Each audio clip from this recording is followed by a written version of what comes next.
দেখেন, আমার নির্বাচনী ইশতেহারেই ছিল যে যেদিন আমি শপথ নিব, শপথের পরে বাড়ি যেদিন আসবো, সেদিনে আমাদের এই পুরাতন খোয়াই নদী এটাকে পরিষ্কার করব। অলরেডি পরিষ্কারের কাজ শুরু হয়ে গেছে। আজকে ধন্যবাদ জানাচ্ছি বিডি ক্লিনকে, যারা আমাদেরকে সহযোগিতা করেছেন। প্রায় 650 বিডি ক্লিন সদস্যরা আসছে, আমাদের তৈরি করা ময়লা বিডি ক্লিন পরিষ্কার করে দিয়ে যাচ্ছে।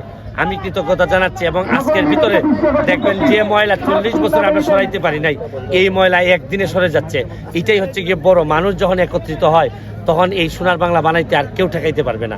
আমি এই প্রক্রিয়া, ময়লা সরানোর প্রক্রিয়া দিয়ে শুরু করলাম। তারপরে প্রথম কিছুদিন তো যাবে আমার শুধু ময়লা সরাইতে, তারপর শুরু হবে সৌন্দর্য বর্ধনের কাজ এবং পরিপূর্ণ একটা মাধবপুর চুনারঘাটকে আমি একটা পর্যটন নগরীতে রূপান্তরিত করতে চাই। এইটার জন্য আপনাদের সবার সহযোগিতা চাই।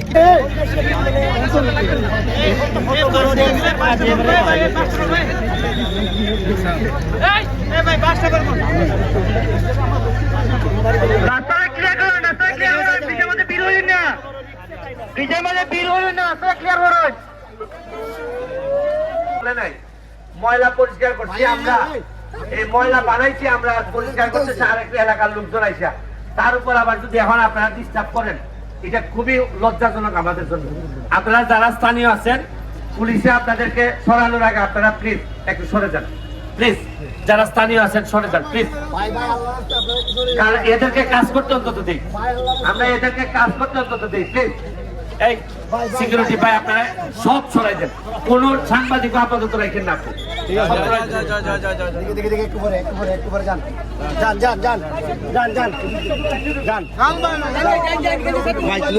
সবাই যাও,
চুনারঘাটের যারা আছেন আপনারা এই জায়গাটা ক্লিয়ার করেন, আপনারা সবাই এই জায়গাটা ক্লিয়ার করেন, আপনারা ডিস্টার্ব করেন না